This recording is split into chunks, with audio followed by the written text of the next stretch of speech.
This is Arab Talk on KPOO 89.5 FM in San Francisco. This is Arab Talk with Jess and Jamal. I'm Jess Nam. And I'm Jamal Dejani. Jamal, Israel's murderous genocidal campaign against Palestinian civilians has resulted in the massacre of over 274 men, women, and children in Gaza yesterday, continuing its campaign of mass extermination and erasure of Palestinian civil society. The Israeli government decided to do this massacre of Palestinian civilians in an attempt to extricate 4 Israeli hostages. There has been international condemnation of this Israeli raid because of the significant death toll on the civilian population. We're going to be covering that today. But in addition to that, we're going to be covering all the other news coming from Gaza, which includes UN Secretary General Guterres announcing that Israel has been placed on the name and shame list of countries in the world who are causing harm to children. We're also going to be talking about Benjamin Netanyahu as he waits for the arrest warrants from the ICC. And despite that, Jamal, he's been invited to the U.S. Congress to deliver a lecture. I think it's a lecture. They're calling it something else. A lecture to both houses of Congress.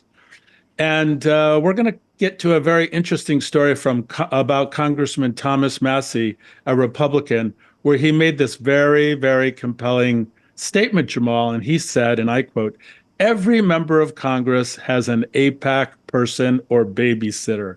Very compelling coming from a congressman. We'll be covering that. But before we get to all those stories, Jamal, we're going to see a really great interview that you did with Dr. Stavit Sinai.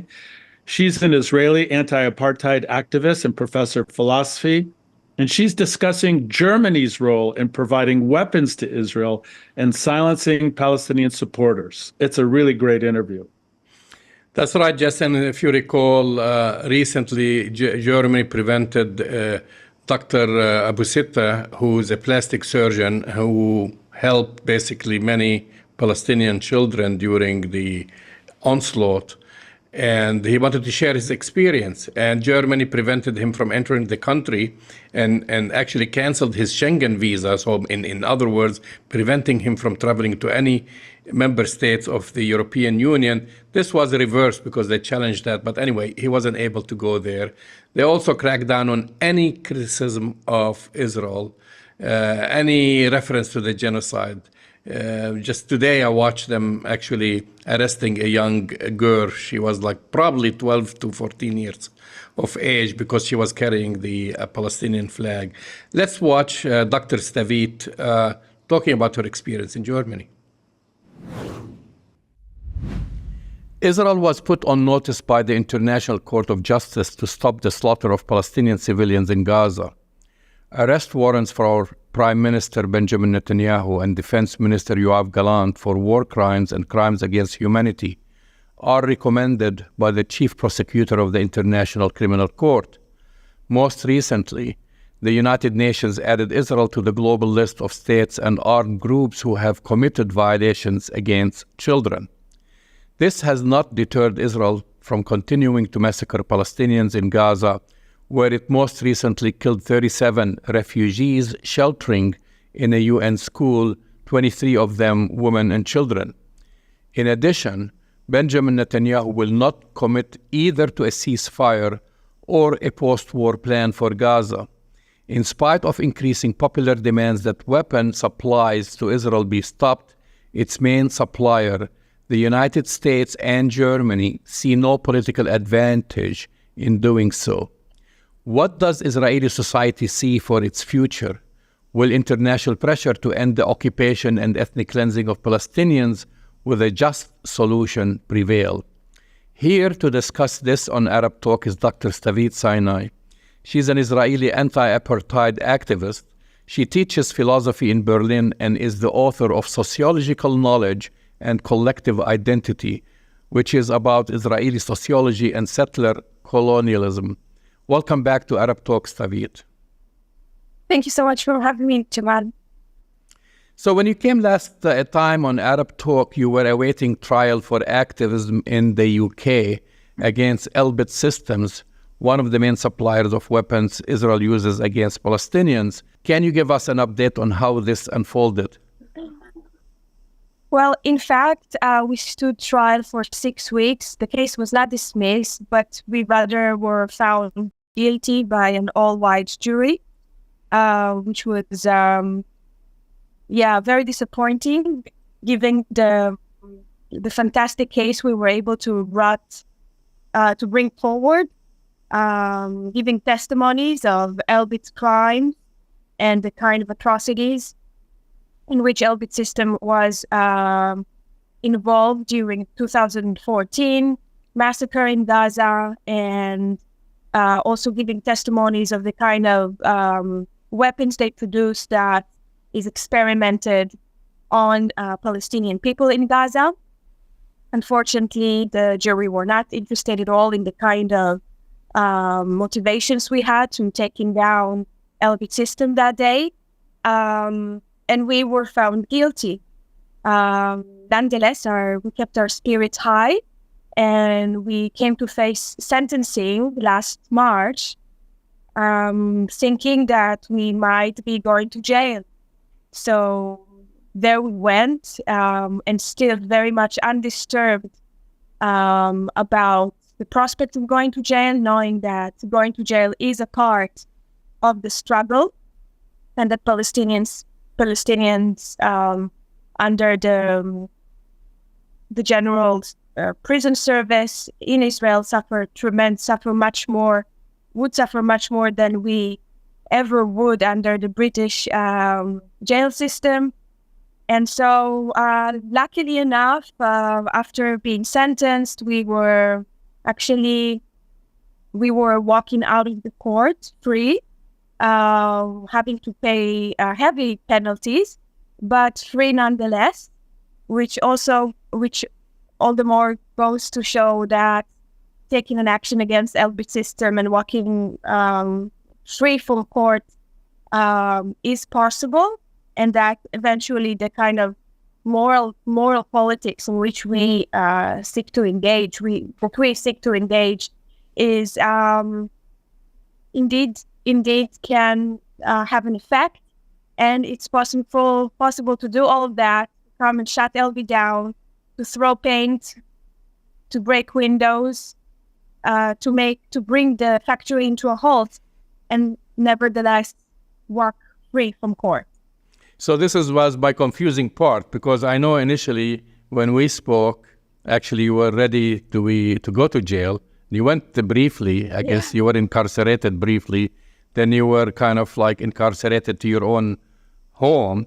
You couldn't travel, you couldn't leave the country. And then you had the court trial. And that's what my confusion. I thought the case was dismissed, but you said you paid the heavy penalty. I assume that's monetary, right? You had to pay a fine. Is that it? Yeah. We have to pay heavy penalties, but still, this kind of the kind of charges we faced were a maximum of 5 years in prison.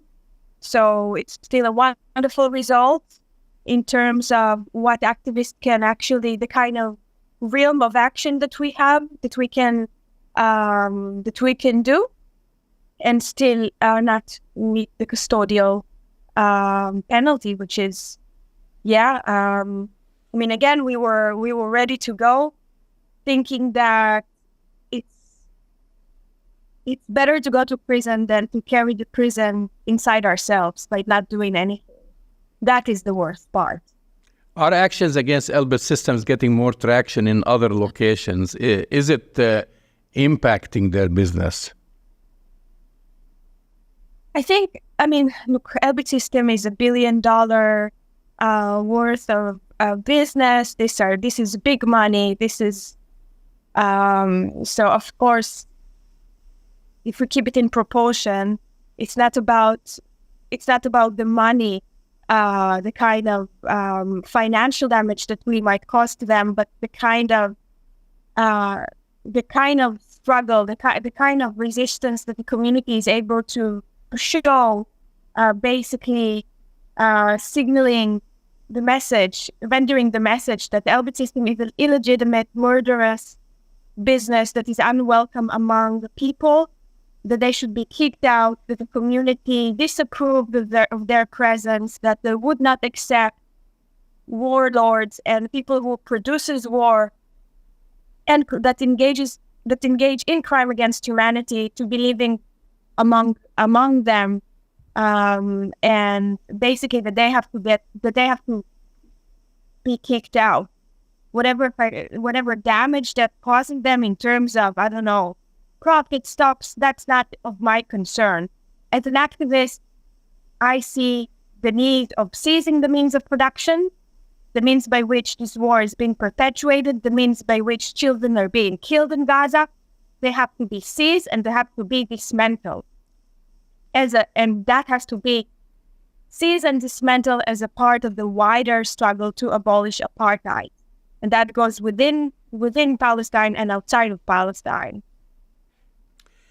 There is a global massive awakening, particularly on college campuses, of how much investment there is by academic institutions in Israel's military industry. Part of the student demands is that their universities divest from these war industries. Are you encouraged by what you've been seeing, what you're seeing, this momentum, global momentum? I mean, I know right in the United States, that's one of the first demands that these students ask from the administrations to stop investing in the Israeli military industry. Well, I think that's the basic demand one can make, just to divest from this murderous enterprises. That's the very basic thing any institution can do. And just by avoiding, it's not even taking an active action to support, it's just by avoiding investing in those businesses of war, businesses of bloodshed. It's completely illegitimate, and students have every right to put a halt to daily life on campus, put a halt to the semester. There is no point in going to study whatever literature, philosophy, whatever profession they might acquire. It has zero significance when it comes to such atrocities, while be bystander to the kind of atrocities we're seeing. So, of course, the student movement is a very significant one, in the sense of, again, providing a meaningful form of resistance to the kind of institutions that profit by investing in those kind of completely illegitimate murderous enterprises. Arms are what fuels Israel's genocide and occupation. We know that the United States supplies the majority of them to Israel, but Germany is second, supplying about 30% of Israel's arms. As someone who lives in Germany, is there growing awareness of this role? I mean, do people know that? I think when it comes to, German society is the biggest Zionist state after Israel that exists. So in fact, coming from Israel, coming from one Zionist society, so while coming here, I had no much of an idea of that I'm coming, in fact, to another Zionist society. Germany is struck by pathology called Zionism just as well. It's kind of political. The whole terms of consciousness are deeply related to the Zionist project.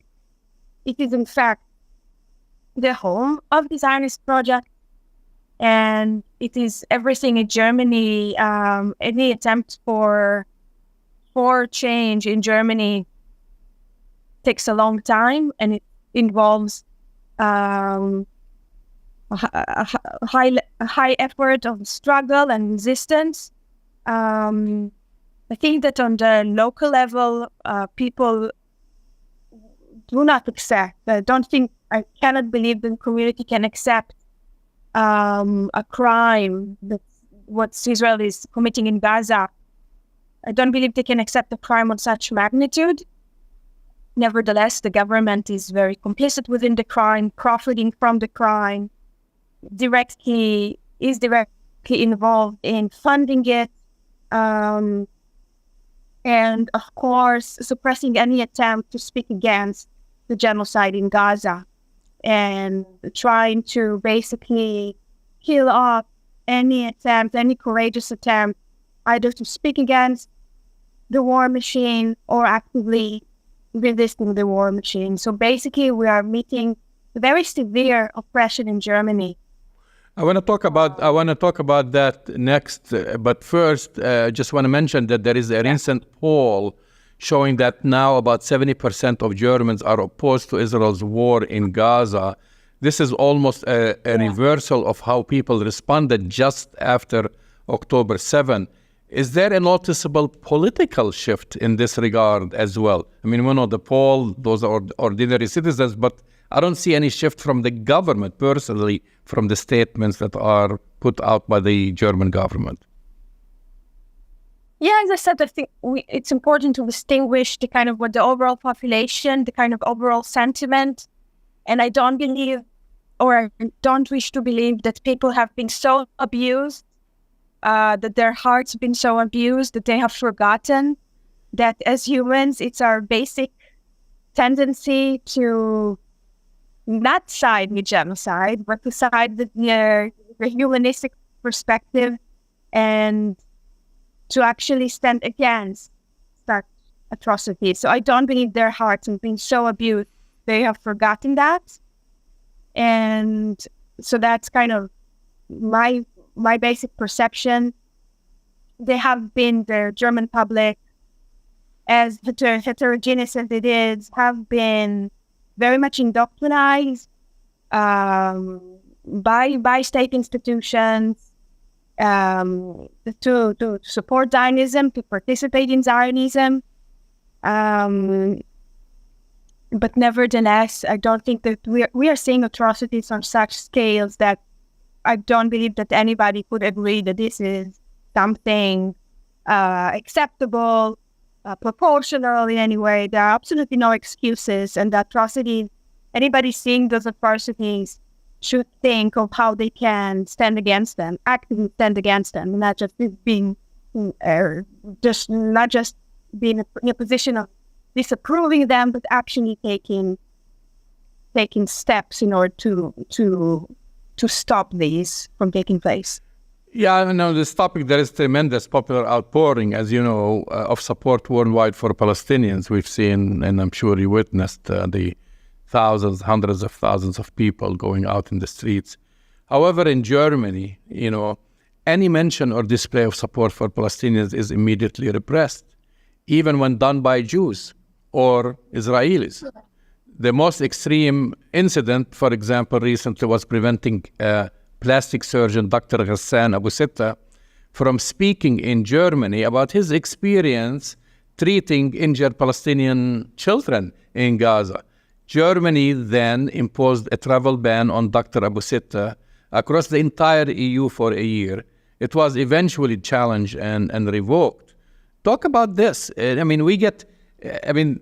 This is one case, and we get very little information about, or some information about this, but you're on the ground. What have you been experiencing or witnessing? Are Germans pushing back? Well, it's not so much as they are pushing back as it is the regime trying to suppress any attempt to even speak of what's going on in Gaza. And I see it as a position of fear. I see it as a position of any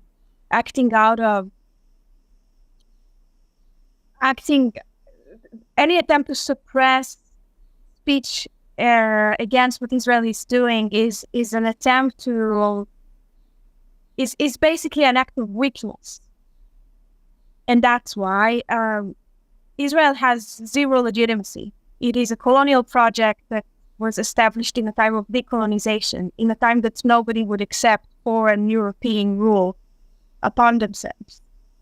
And Israel, from the very start, was never a democracy. It all built on a series of myths, of stories that has absolutely zero legitimacy. And this is why it's so important. This is because it has no moral ground, because it has absolutely, because it is built on such a shady grounds. It has nothing more left to do than actually go against those who speaks against it. So it has no legitimacy, and now all it has left is to go after those who criticize the kind of illegitimacy that it carries. So seeing students being prosecuted, seeing people like Abu Sita, who has been basically chased off, basically being prosecuted for just giving a talk or being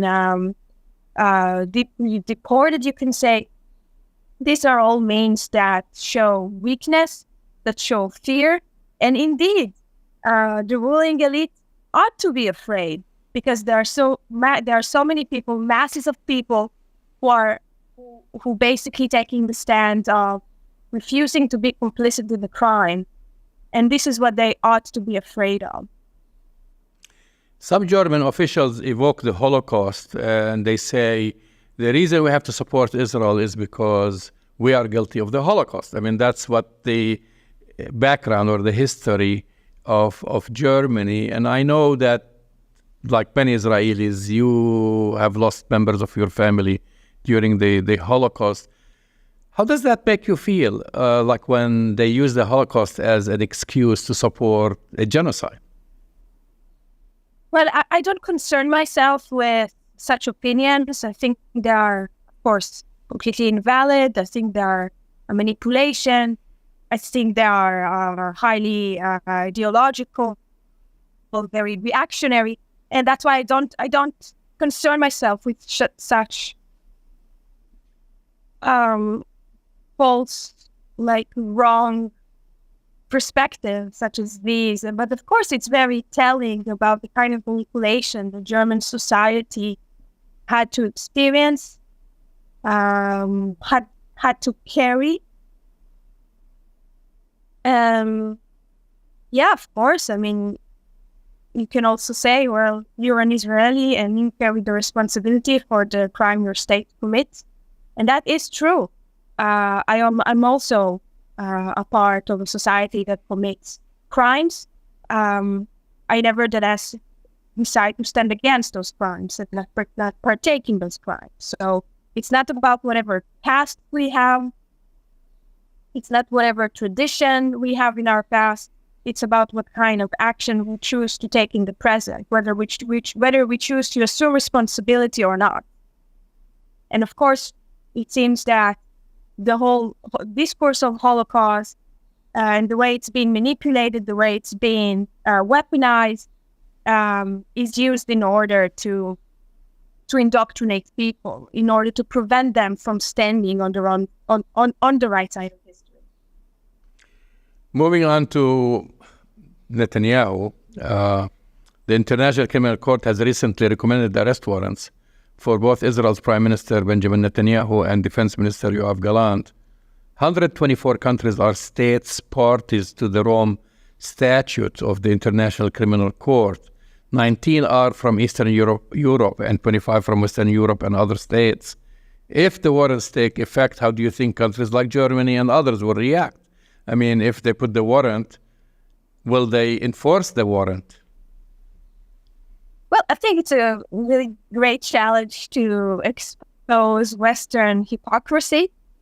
Well, of course, that committing crimes on such magnitude would issue an arrest warrant, and this is a very small and yet significant step in the right direction. It's impossible to commit such crimes and not be met with justice. Just to think, we went to stop a genocidal arms factory, and we met with so much state oppression. We were under house arrest. We had to spend 6 weeks in court.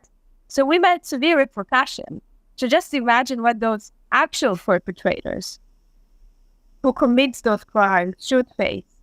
And so I think it's a very good step, very significant. I would love to see Netanyahu in shackles. I would even volunteer to come and translate. But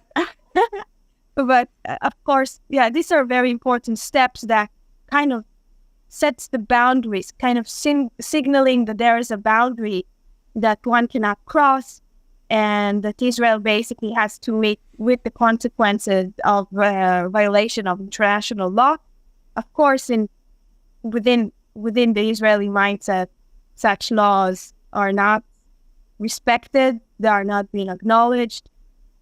They obey to another law, and that is the law of their own sense of superiority. Well, I mean, on this topic, yeah. Netanyahu is brushing aside international legal assessments and warnings and acting as a rogue agent.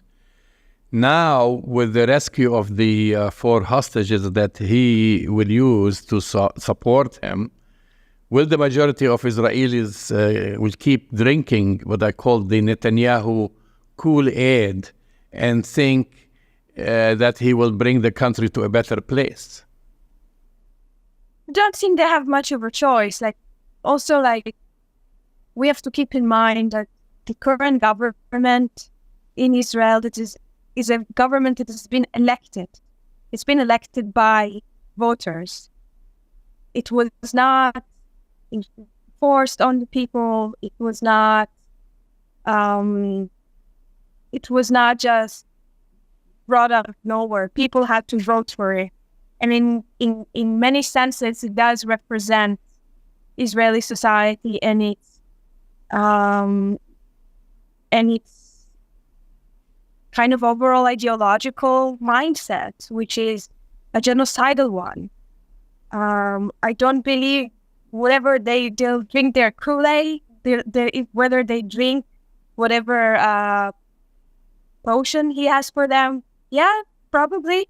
But it doesn't really matter. Israel has never been a democracy.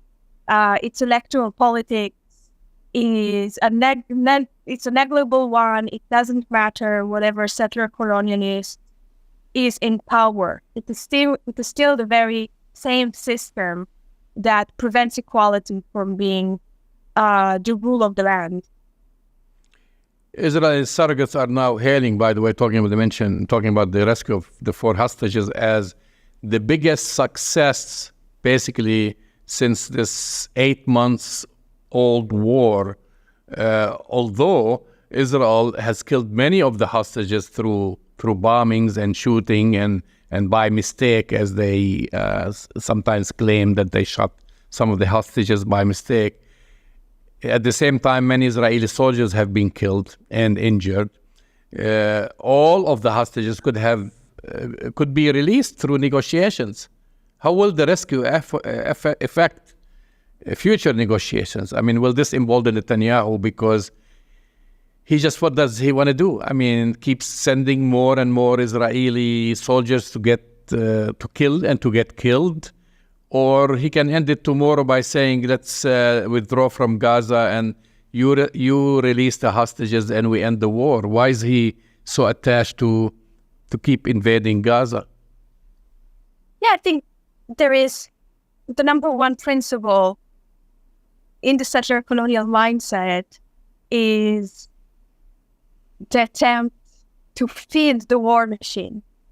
This is all it's about. It's all about maintaining the war machine and keeping it running. So we're talking about huge arms industries that are playing a role in the war, that make profit out of the war, and that machine has to keep going no matter what. And of course, in a state of active war, in a state of an active genocide, the profits are skyrocketing. So I think that's the governing that's dominating principle that keeps things in the form they are. So basically, Netanyahu number one's interest would keep the war machine up and going. That's the overarching principle, and that's what keeps the war going, basically. I think even more than his own political survival. You're one of the few who oppose the war. You're one of the few who criticizes Israel. And we know, according to polls and so on, during a crisis, Israelis, whether they are from the left and right, they unite, and they unite behind the government. I mean, that puts you amongst the very, very few. I'm sure you receive criticism. How do you cope with this? Well, I don't concern myself with all. I don't respect all opinions necessarily. So I only respect the honest opinions, and I don't think there is. I mean, I don't see how is it possible to lend support to such violence, to such destruction. These are exactly the kind of things that I was raised to stand up against. Learning about the Holocaust, learning about what my family had to go through. That's exactly the time when we should be standing up and speak against crimes against humanity, just like our families would have liked somebody else to do for them while the European war machine was operating in the 1940s. So, but the criticism, it doesn't concern me. I and my comrades are very confident.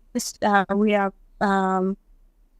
full certainty that standing up to the warlords to bring the war machine into a halt is the right thing to do in this historical moment, and we should pursue in the way we can until the courts are going to stop us. One final question. I had to ask you to read in the tea leaves, but where do you see this going? Well, it is now. This is the when we've taken the action against the Elbit system. It is what's happening now was the kind of what we envisioned happening, which is a total destruction, a full-blown genocidal attempt aimed at the people of Palestine. This is what we were trying to prevent, even if it was on a very small scale. This is what we were fearful of, and this is what's unfolding now before our eyes. Where does it end? This is where it ends. It ends in a genocide of Palestinian people. And this is something we should do anything in our capacities to stop, whether to stick against it, whether to act against it, not just raising awareness to it, but actually actively trying to stop the war machine from going on.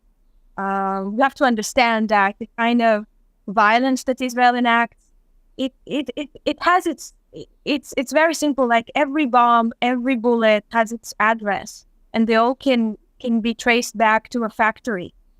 And so it's not like there are people profiting from that, not just perpetuating war, not just committing war crimes, but actually taking a profit in it. And this is something that the civil community cannot agree to and must put an end to. So, this is what we were fearful of. This is what's happening, and this is what we have to keep on trying to stop. Sadly, many of these bombs, you said they have an address, and many of these addresses come back to the United States, and I'm sure you've seen one of our former presidential candidates, Nikki Haley, going to Israel and signing one of these bombs, and wishing death and destruction to Palestinians. Yeah, the thing is that the colonial violence always migrates back to the empire. So it's always the kind of violence that the colonialists enact that they later face. Stavit Sinai, a pleasure as always to speak with you. Thank you for coming on Arab Talk. Thank you, Jamal. Great to be here. That's the voice and the face of Dr. Stavit Sinai. She's an Israeli anti-apartheid activist and professor of philosophy, discussing Germany's role in providing weapons to Israel and other, what appears to be, Jamal, significant crackdowns on free speech and expression of Palestine solidarity. And we understand that things are very bad for Palestine solidarity activists in the United States, Jamal, but it seems like Germany has taken the cake and has risen to the top in terms of its crackdown on free speech and Palestine solidarity. Jamal, it seems like, according to Stavit, that Germany seems to have a love affair with genocide. They have a nostalgia for genocide, the fact that they're sending weapons and supporting Israel unconditionally and not letting a significant portion of the German population, and it's important to know this, Jamal, the majority of Germans are against this war. The majority of Germans want to cease fire, but it seems like the German government has different ideas. You talk about the majority. Actually, a recent poll shows that 70% of the Germans oppose what's happening in Gaza. And the German government, and I've heard it from many officials there, they say because of Germany's history with the Holocaust that they have to stand with Israel. I mean, it just doesn't make sense. Just because you committed the most heinous crime in modern history, you also support others to commit a crime because it's Israel against Palestinians. So they want to absolve themselves. They want to wash the blood on their hands with the blood of Palestinians. This is the way how I look at it. Yeah, and I think that's a correct analysis. But I think what's interesting is that, again, despite the overwhelming condemnation by the population of Germans, as you said, 70% of Germans are against this war and want a ceasefire, the German government is going full steam ahead and looks like, Jamal, wanting to support a repetition of this historical devastation and continuing to support the Israeli genocide in Gaza. I have a feeling that this is going to, and we see this now, it's going to shift the political power, and we're seeing this in elections, towards the extreme right. The German government is heading toward an extreme right position that contradicts what the German population and people of Germany in general are wanting. I think it's a very dangerous precedent. You're absolutely right. Moving on to our next story, Jess, which is the rescue of the Israeli hostages. 4 Israeli hostages were rescued. The Israelis, in the process, killed more than 200 Palestinians, including women and children, and also lost one of their soldiers in that rescue. And supposedly there were other injuries. But the interesting thing about this story, Jess, and we probably won't find out the truth. I mean, we won't get confirmation from the U.S. government, but basically, the U.S. government provided support in this mission. I mean, the U.S. government is supposed to be the broker, right, to bring to bridge the gap between Hamas and the Israeli government. But now, in a statement issued by the White House National Security Advisor Jake Sullivan, when he congratulated Israeli security forces on the successful operation and made an oblique reference to U.S. support for all efforts to release hostages still held by Hamas, including through ongoing negotiations or other means. And digging or looking into this, you find other statements saying that, well, the U.S. role came mainly by providing the form of intelligence support. And the 2 U.S. officials confirmed that, but declined to share sensitive details regarding the operation. One Israeli special, of course, operator said lost his life.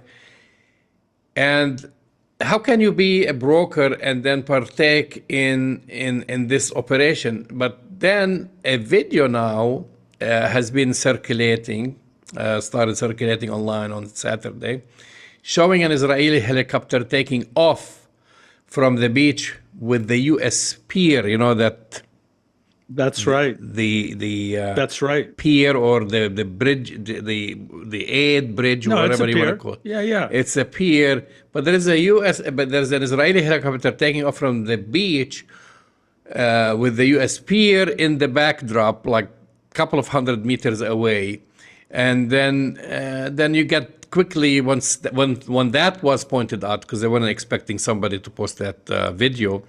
The American officials said, no, this is, we have nothing to do with that. Basically, the helicopter landed south of the facility on a beach, but not within the cordoned area. Cordoned area of the pier. If you look at the video, it's less than 200 meters away. So the United States must have known about the helicopter. And guess what? The Israeli unit that penetrated into the area where the hostages were held used an aid truck, because that's how they got in. Where did they get that aid truck? Where got the idea? And of course, Palestinians are used to seeing few aid trucks coming from the pier, so they welcome that, but they're using, of course, basically a humanitarian transportation vehicle, basically, to do that. And so, and I'm saying this because there are many questions about this, and it's for the United States to confirm, actually, that it was engaged. Another picture showed different uniforms of the soldiers, but there were no American flags or whatever, and people were pointing out to these, and they're saying these were American units. So I guess we'll either never know, or this will come out later on to confirm direct U.S. involvement in this. But Jamal, come on now. Does anybody really doubt that the United States was involved either directly or covertly with this massacre of Palestinian civilians by the Israeli military? Of course they were.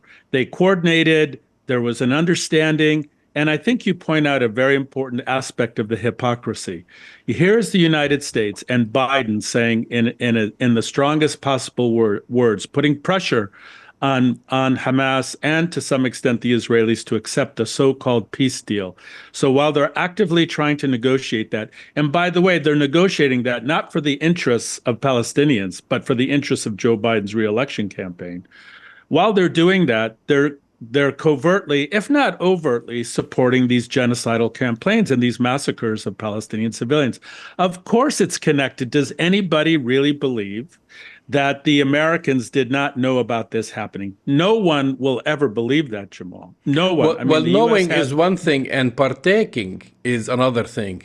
I don't believe there's a difference. If you know about it, you're complicit in it. If you know about it, you're complicit in it. And the Americans have very powerful surveillance capabilities in Gaza. They know everything that's going on. And I would go as far to say is that they greenlit this.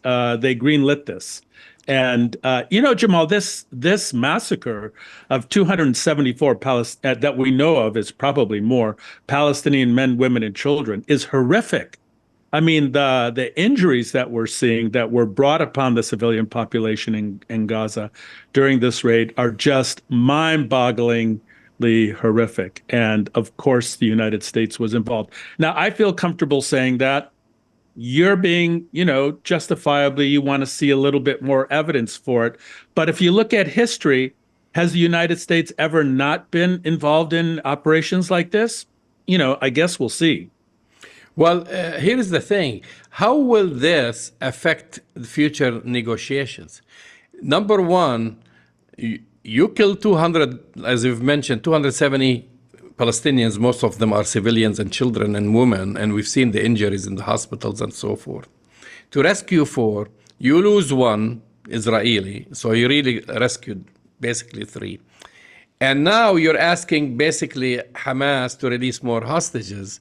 And by the way, those who were rescued were in excellent health condition, unlike any of the Palestinians kidnapped by the Israelis and then released. They're either dead or almost dead. They were attacked. In fact, just today, a Palestinian with Israeli citizenship, they reference her as a Arab-Israeli actress and news anchor. Her name is Lama Tatur. She was fired from Israel's Channel 12 after taking to social media on Saturday criticizing or talking about the appearance of one of the female hostage who was rescued, Noah Argamni. She was mentioning, and she was writing, this what a girl that has been in captivity for 9 months looks like. She put that as a question mark. Look at her eyebrows. They look better than mine. Her skin, her nails. What is this? This is what innocent women and children are being killed for in Gaza. So she put that on social media, fired minutes afterwards. And I pay attention. I don't want to mention anything about that. But then I look at it and I say, wow, not only her, because it's not fair just to talk about the female, but talk about the guys. They look healthy. They look like they were well fed. They were well taken care of. And just shows you the difference, because from the very first minute, Israeli media, not all media, but especially the Hasbaristas and their surrogates right here in the United States, they've been talking about rape. They've been talking about, when these women are going to get released, if they get released, they're going to be all impregnated. I don't know if you heard about that, by Palestinians. Bizarre. And by the way, she spoke before, like one of the videos that was released by Hamas earlier, that she was one of the speakers saying that we're in good health, but we almost got killed because we got bombed.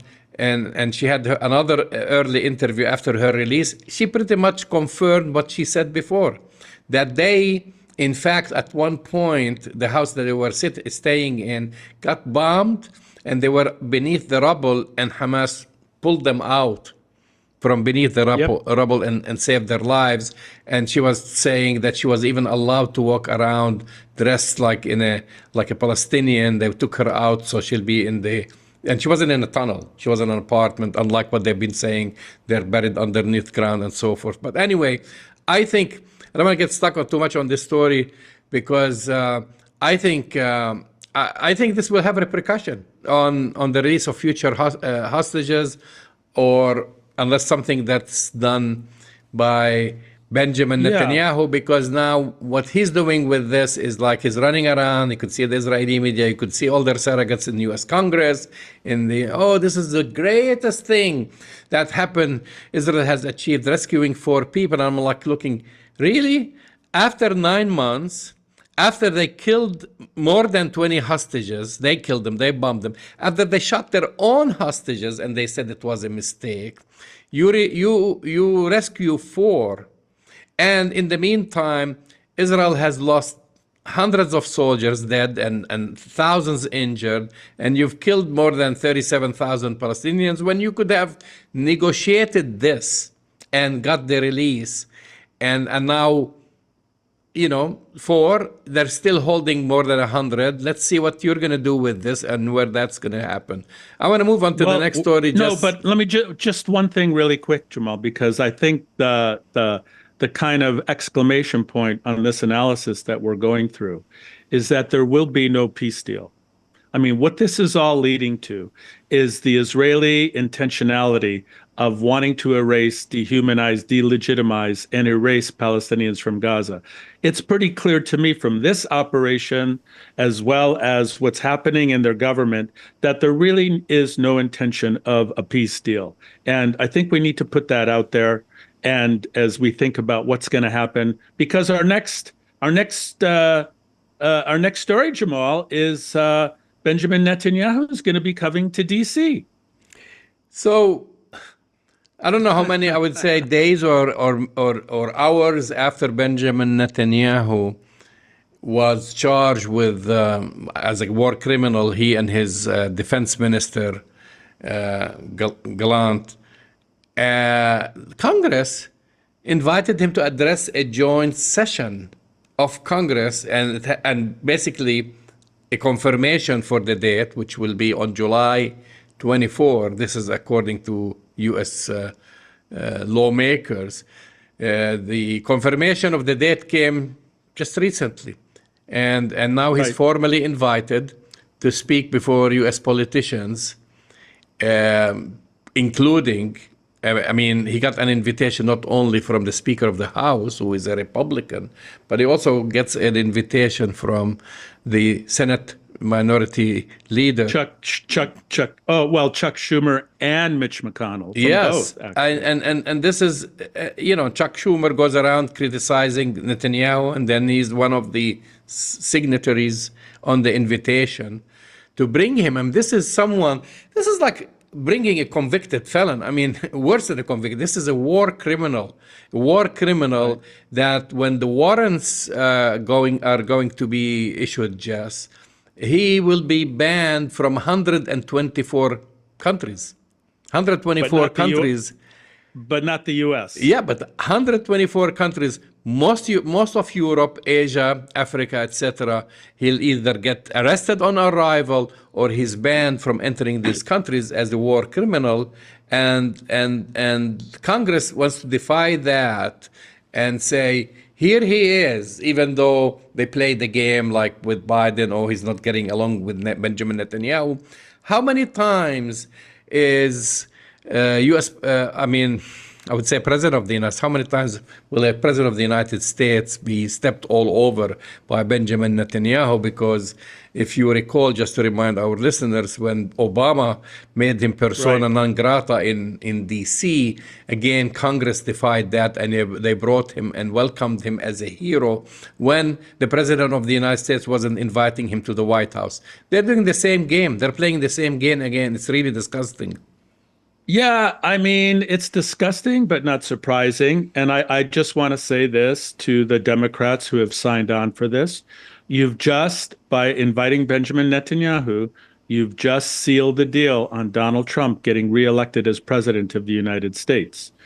Let's remind all of these politicians in Washington who have signed on to bringing a war criminal to D.C. to deliver a speech to the joint members of Congress. Let's just be very clear of it. The majority of Americans want a ceasefire. The majority of Americans criticize Israel for the way they're prosecuting the war and committing genocide. People are against this. And true to form, the Congress seems to fly in the face of what their constituents want.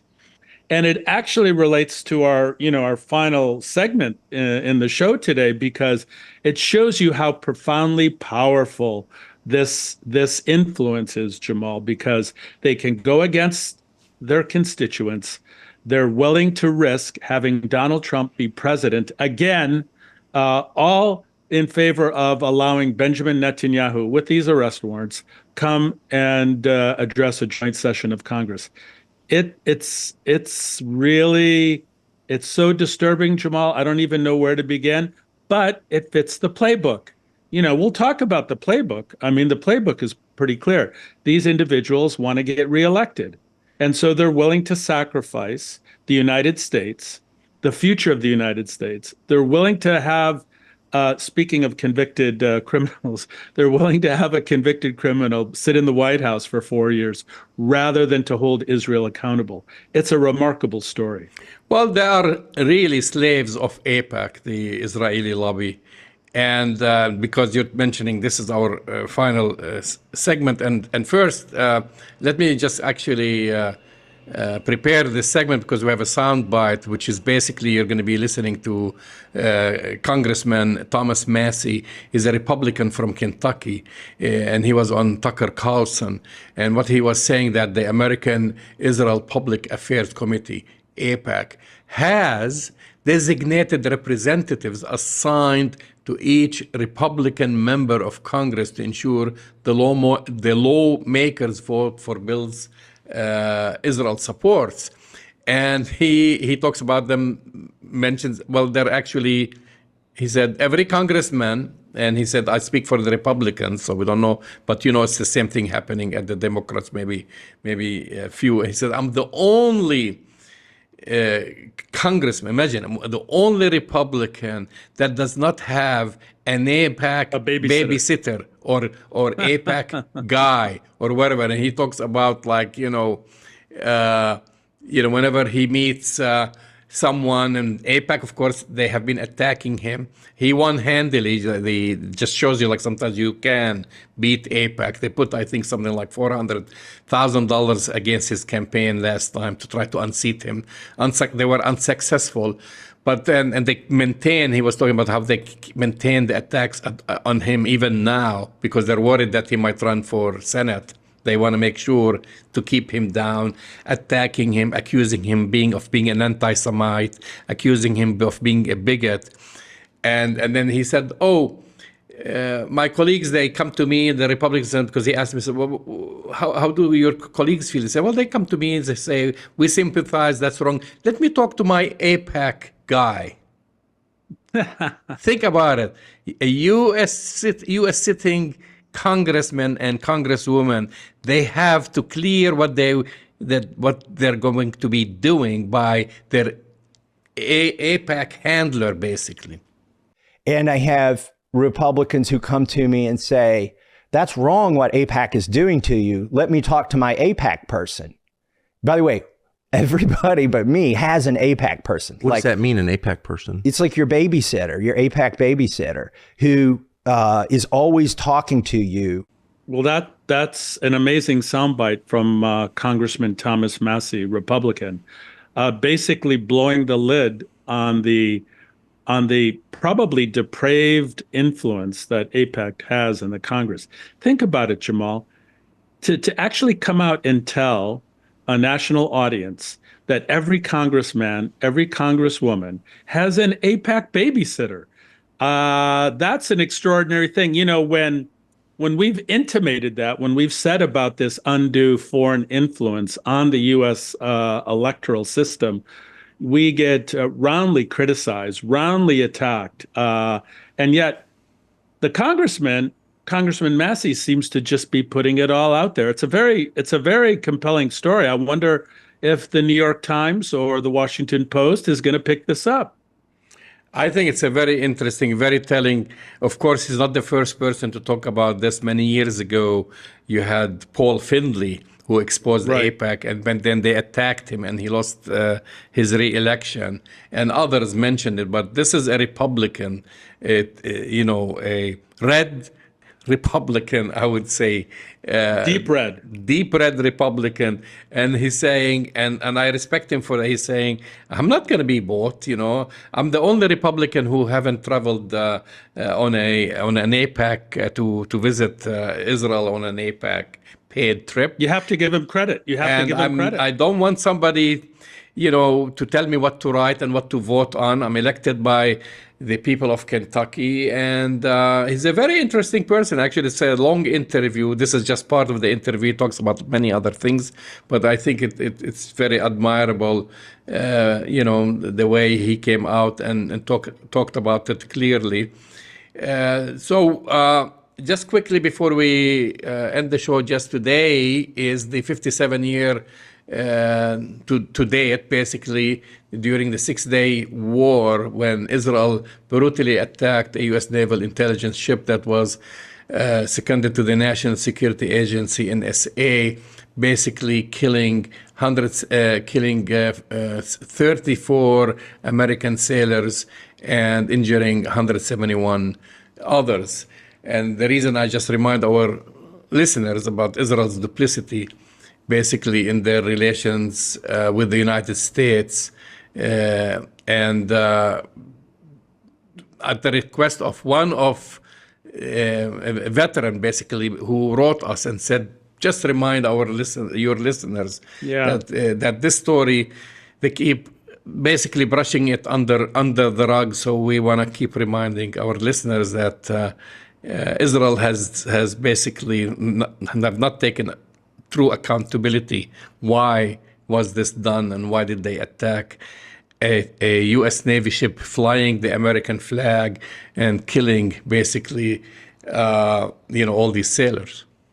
Let me ask you, Jamal, if any other country were to attack and bomb a U.S. naval vessel like that, killing American servicemen and women, would it be covered up this way? It's a fantastic. Not only covered up, there'll be an immediate retaliation. You've been listening to Arab Talk on KPOO San Francisco 89.5 FM. Go to our website, arabtalkradio.com, to download the latest shows, and we'll speak to you next week. We'll see you next week.